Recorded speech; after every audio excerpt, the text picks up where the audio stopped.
PodCastle, episode 889 for Tuesday the 29th of April 2025.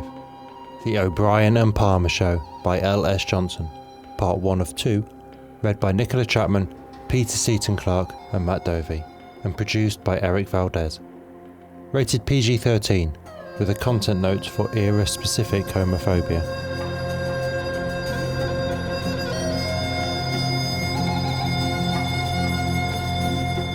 Good morning, good day, good afternoon and good evening, and welcome to PodCastle, the flying castle of fantasy fiction. I'm your host, Matt Dovey, and it is good to be back. I'm afraid real life, and in particular capitalist exploitation of the proletariat worker, have kept me away. But I am delighted to be back and to have the privilege of presenting, for your enjoyment, The O'Brien and Palmer Show by L.S. Johnson, read by Nicola Chapman, Peter Seaton Clark, and yours truly. This story was previously published in G is for Ghosts from Poise and Pen Publishing, and this episode is part 1 of 2 for the story, which will conclude next week.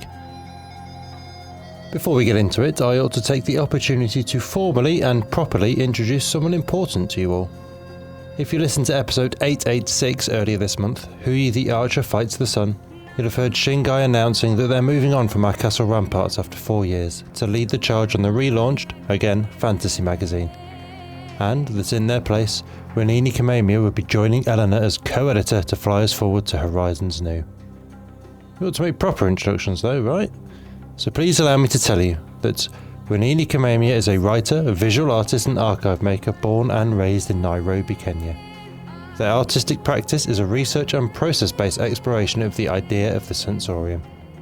Using a variety of media as sensorial tools that range from writing, painting, collage, lens-based media, textile-based media and alternative processes and cyanotypes, they cultivate an ecology of existence that pulls back human attention from the distractions and disconnects of anthropocentrism to the instinctive interconnectedness of the worlds which we belong to. They were the inaugural fellow for the Stedelijk by Contemporary and Editorial Fellowship 2023/24. Their visual work is featured in print and in online and physical exhibitions. Notable exhibitions include an open studio exhibition in which Our Wants Are Worlds, a contemporary and Nairobi, August 2022. Anti-Fragile group show at Circle Art Agency, Nairobi, July 23.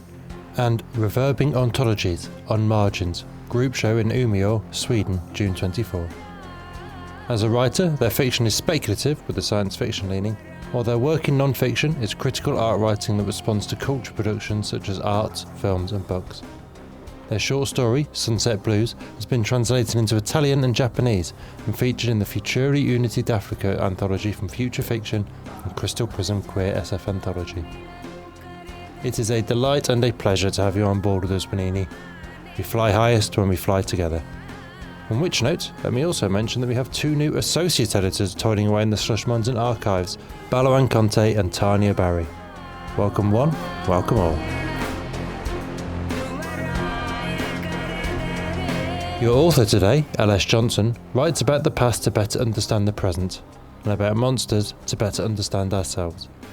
She is the author of the Chase and Daniels quartet of queer gothic novellas and over 40 short stories. Find her online at traversing's.com. Your narrators are threefold, as you will shortly hear. Nicola Chapman has worked professionally as an actress for over 30 years in TV, film, radio and internet. Her voiceover experience includes TV and radio advertising, singing jingles, film dubbing and synchronization, training videos, corporate films, animation, video games and interactive voice response for telephone menus. She spends most of her time running her voiceover business Offstimmer, which sources and provides translations, subtitles and voiceovers in over 40 languages. She's been known to write a story or two purely for her own enjoyment, but she loves bringing other people's stories to life in the studio. When not working, reading or playing with her cats, Nicola can often be found up to her elbows in flour, trying to make the perfect brioche. This may take a while. Peter Seaton Clark is a British stage and screen actor who is also a naturalised German citizen. Born in Barnstaple, England, he started his acting career on stage at the world-famous Leeds City Varieties in 1994. Other regional theatre engagements were followed by a stint on local TV as a presenter. Moving to Europe, he took on more voice work and became a founding member of an English-speaking theatre company in Leipzig, Germany.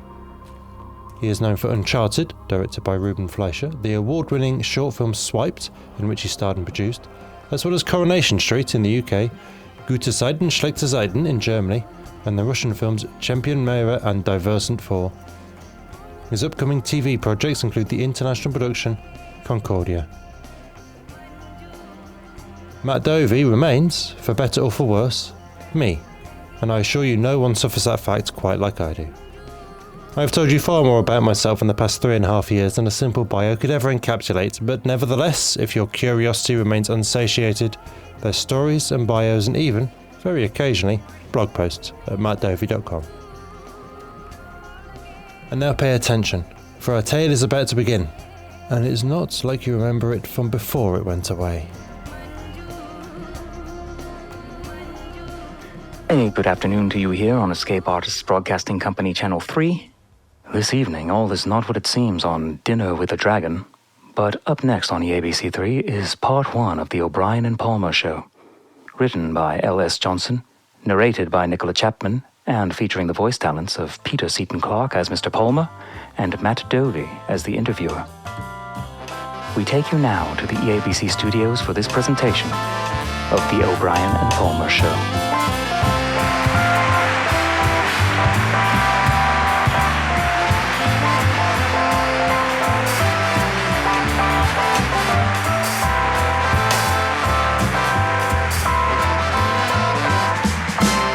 My guest tonight is comedian Timothy Palmer, who recently returned to the stage for a nationwide tour. Please welcome Timothy Palmer. Thank you very much. It's great to be here, John. Before we get started, I must tell you that we polled tonight's audience before you arrived. Over the years, you've done some remarkable cameos in films and television, and we asked the audience, what was the line they most wanted to hear you say? The winning line was from the Ladies of St. Agnes.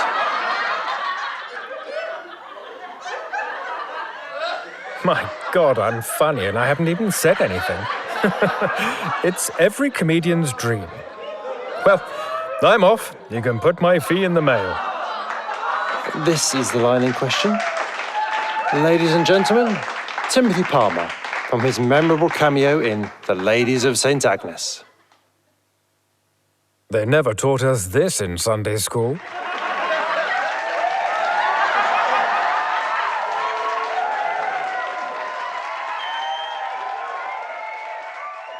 The advertisement had read, "Wanted, medium for private séance. Familiarity with occult history and practice required. Serious inquiries only." Anne hadn't needed the job. She certainly hadn't wanted the job.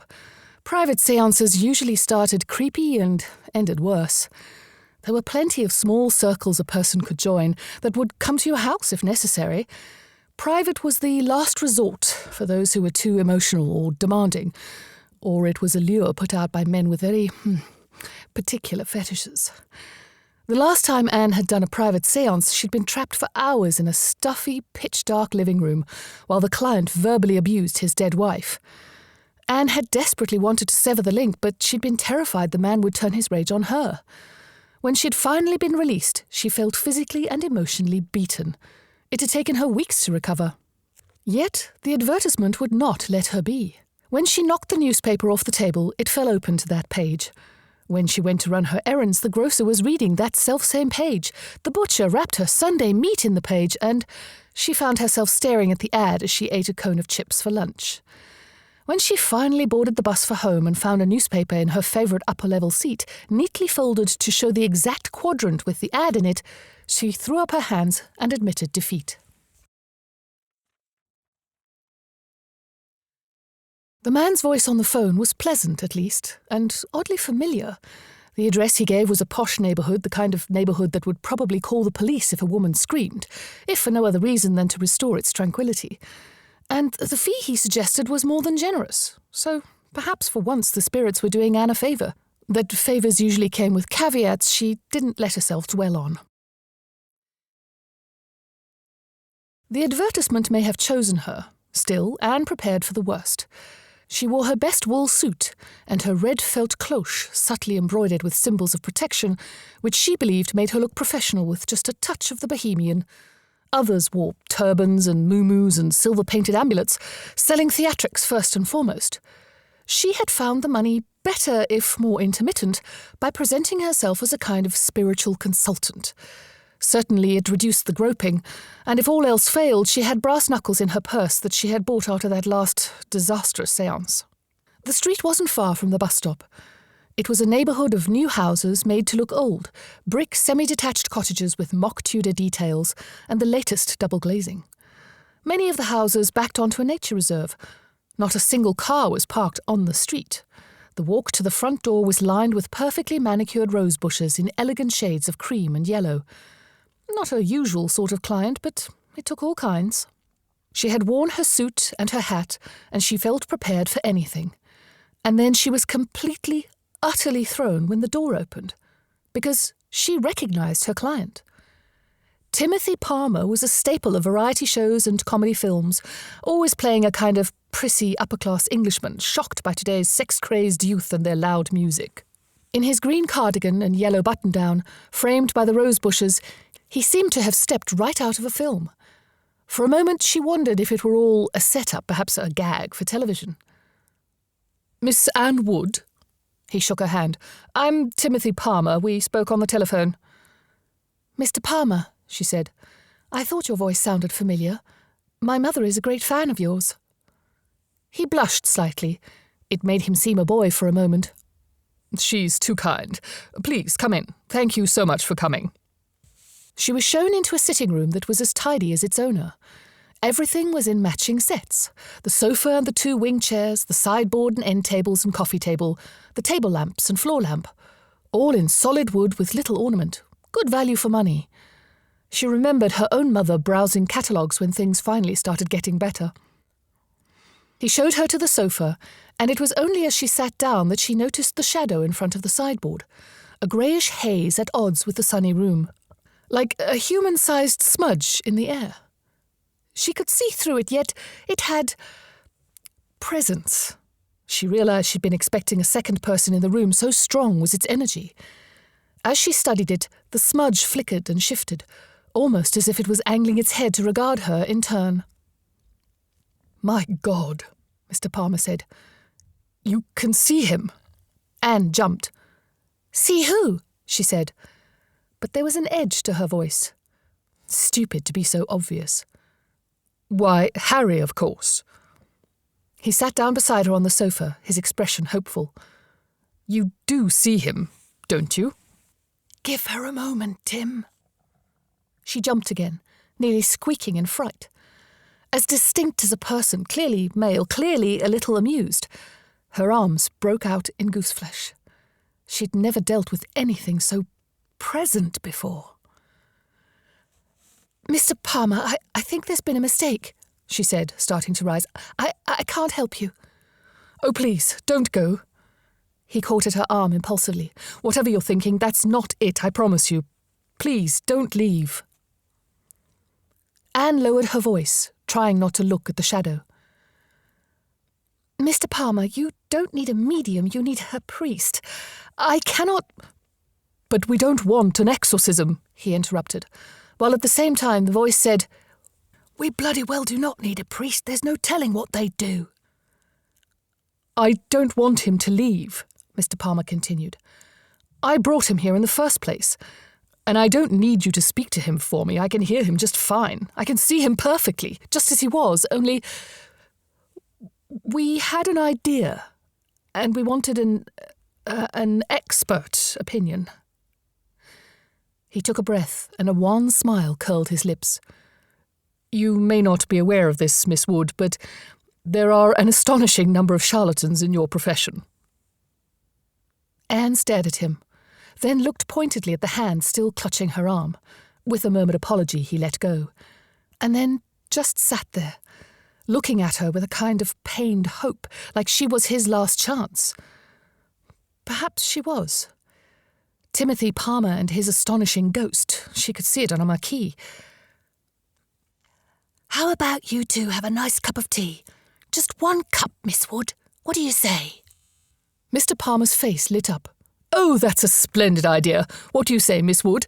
Just 1 cup, I promise. I'll explain about Harry, and then if you want to leave, I'll pay you for your time and we shall never speak of it again. What do you say? She looked from him to the shadow, and though it was nothing more than a slight darkening of the air, she could have sworn the damn thing was grinning at her. Her astonishment was giving way to curiosity. And what kind of professional would she be to simply leave out of fear? All right, she said finally. 1 cup of tea.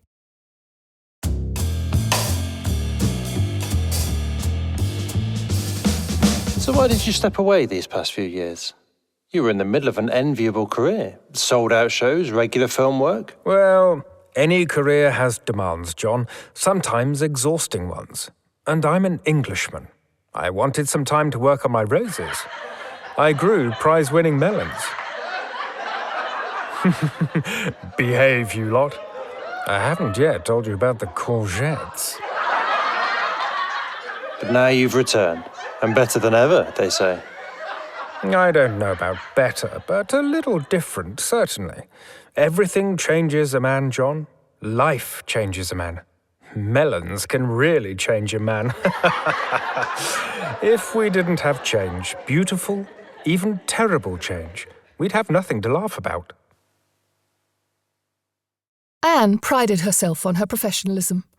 On rare occasions, however, she was faced with situations that went beyond her experience, such as Mr. Palmer moving one of the wing chairs close before heading to the kitchen, and the shadow sitting in it so distinctly she could make out a shape like 2 legs crossed, as if the ghost were as much her client as the man. Astonishing experiences, she decided, justified unprofessional behaviour. She took off her cloche, drew a cigarette from her purse and lit it, and took a long, soothing drag. "Oh, God, you're torturing me." She jumped yet again, nearly dropping the cigarette. The shadow distinctly raised a hand. I'm sorry. I didn't mean to startle you. Only, I haven't had a cigarette in 25 years. It looks absolutely delightful and I'm completely jealous, that's all. "Oh," she said, for something to say.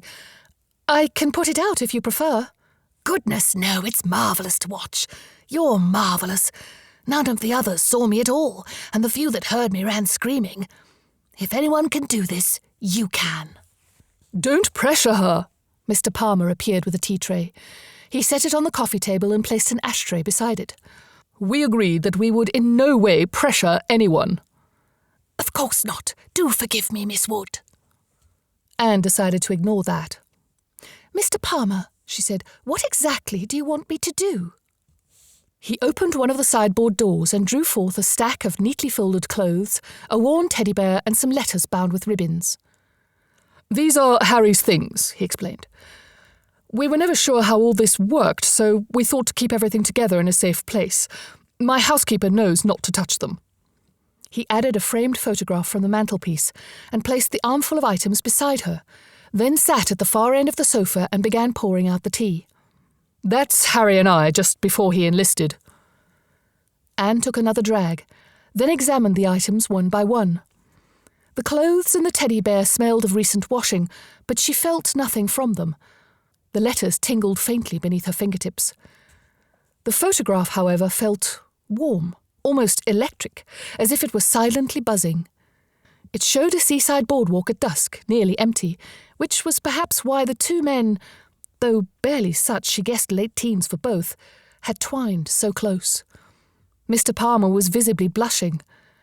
The taller, impossibly handsome young man embracing him was laughing outright. They both seemed absurdly happy. As she held the photograph, the shadow became more distinct, lips curving out of the darkened air, a hint of a sweater and slacks. That same young face. "Milk or sugar?" Mr. Palmer asked. "Both," she said, still studying the ghost. Even a hint of stubble. She had never seen anything like it. She really had to come up with a better word than astonishing. "1 sugar, please." He placed her teacup before her and smoothly moved the ashtray beneath her cigarette, catching the ash that was just about to fall. Everything just so. The placement of the tea tray, the perfect line of frames atop the mantelpiece, now with a gap like a missing tooth. The curtains with their soft cottage rose print. I brought him here. That is, he had brought the photograph here. Their several items together might lend strength, but Anne knew the shadow was mostly, if not entirely, bound to this one picture. "Harry and I have known each other since we were little boys," he began, taking up his teacup and stirring it. He was a year older than me, and he did what so many other foolish, headstrong boys did back then, lied about his age and enlisted before they brought in conscription. He was killed in his first month at the front." He took a sip, frowned, then added a minute amount of sugar. "It always seemed remarkably cruel that he died so young. There was so much he wanted to do, more than I ever wanted, and after a time I started thinking... That is, we started considering..." He looked at the shadow then, and Anne saw the ghostly features nod at Mr. Palmer, a clear sense of sympathy in the half-visible face. "Best just to say it." There was a tenderness in the voice that hadn't been there before. Mr. Palmer took a breath. "I don't love the world the way Harry did, Miss Wood. Oh, I've enjoyed some of my career, but more often than not it's just a job. I like this house well enough, my roses and my little routines, but that's not life, not the way Harry would have lived it.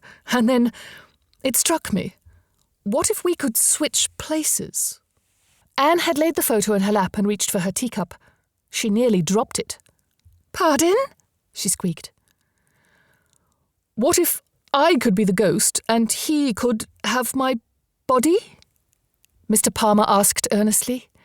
"I've had a good run, over 4 decades now, half a life, and there's no one who needs me anymore. Both my parents have passed, I have no siblings, so why not let Harry have the other half? He could be me and I could stay here in the house.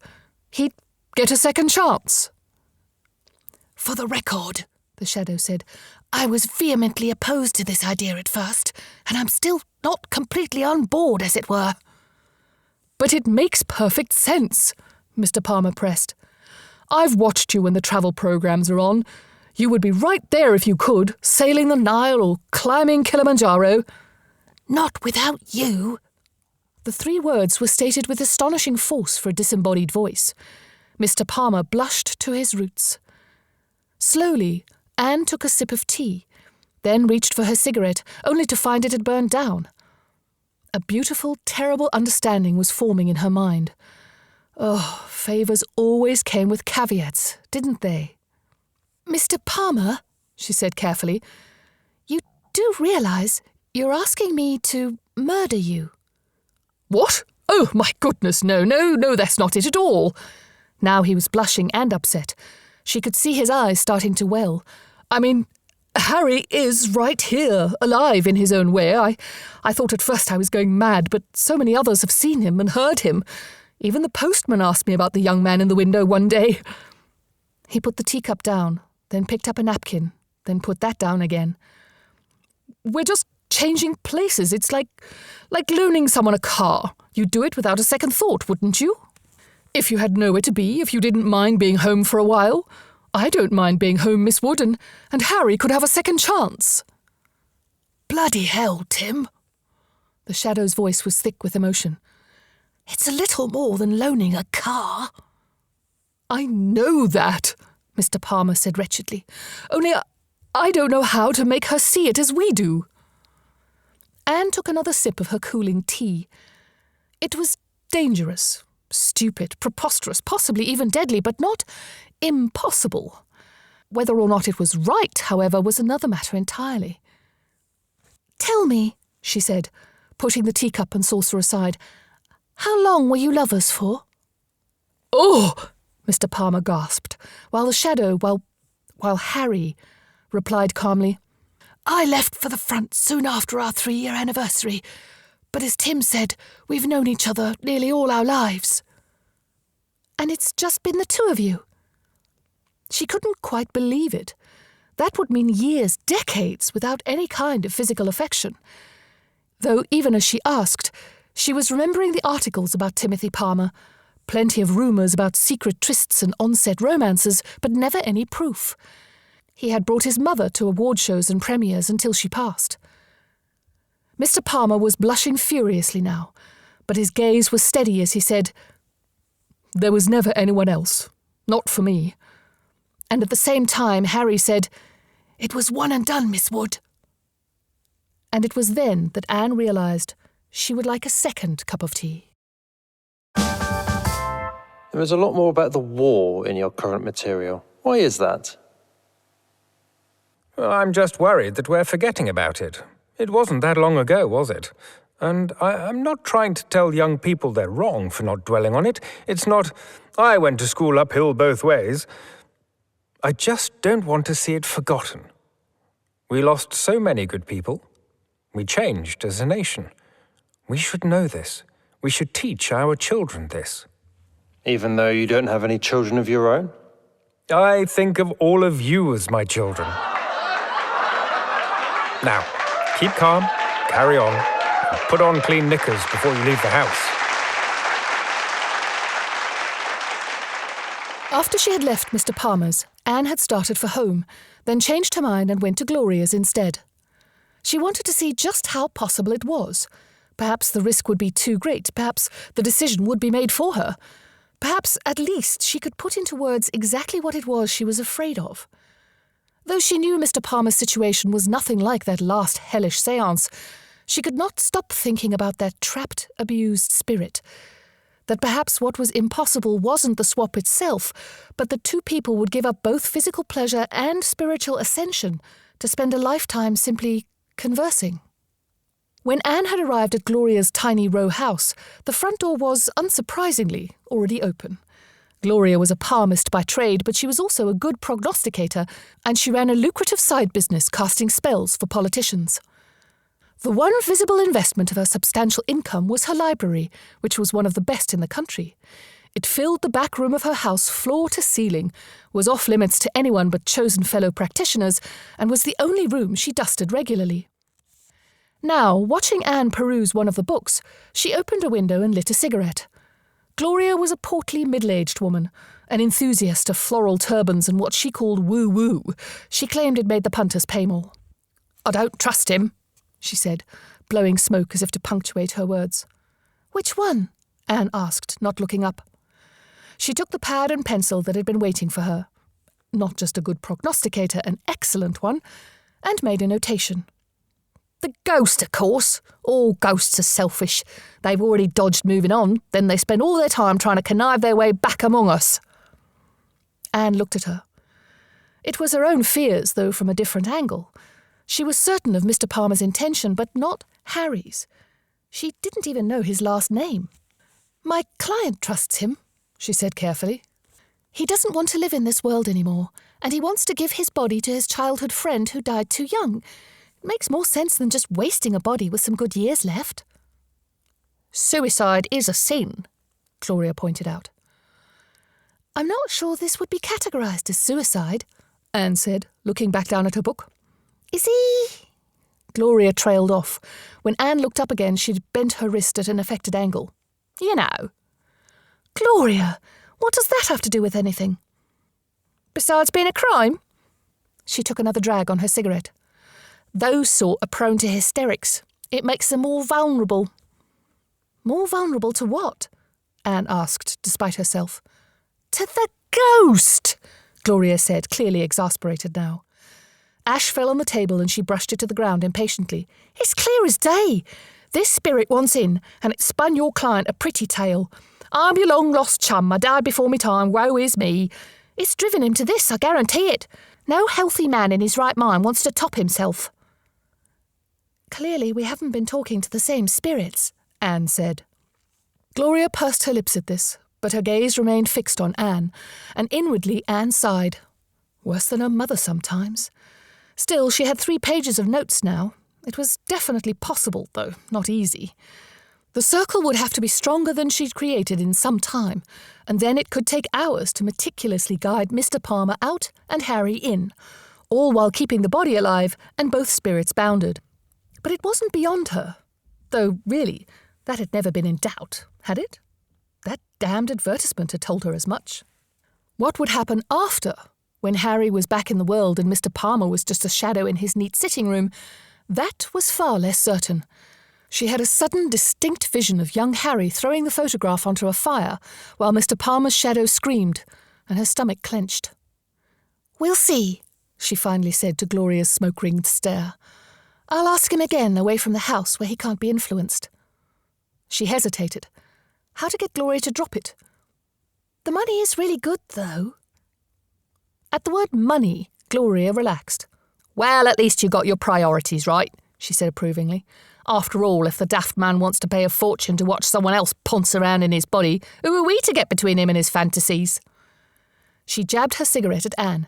"You just make sure you have a way to pull the plug, my girl. Otherwise your client may end up haunting you."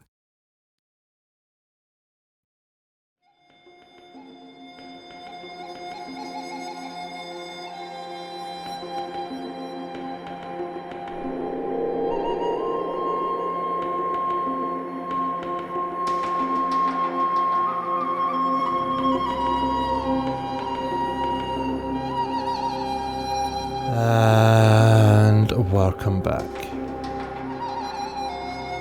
That was part 1 of The O'Brien and Palmer Show by Ellis Johnson.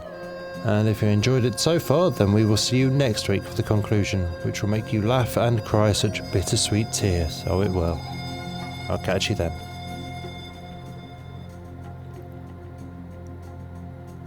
That was our show for this week.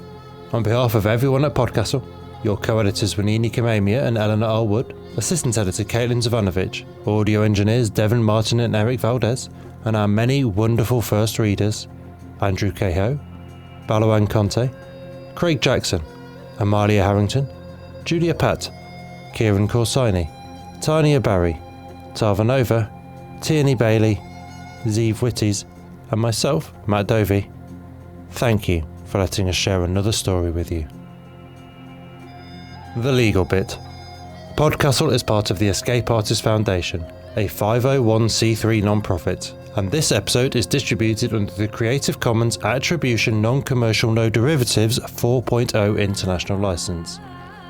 That means you can share it, and please do, but you cannot sell it and you cannot change it. If you want specifics, check creativecommons.org. Our music is by Shiva in Exile.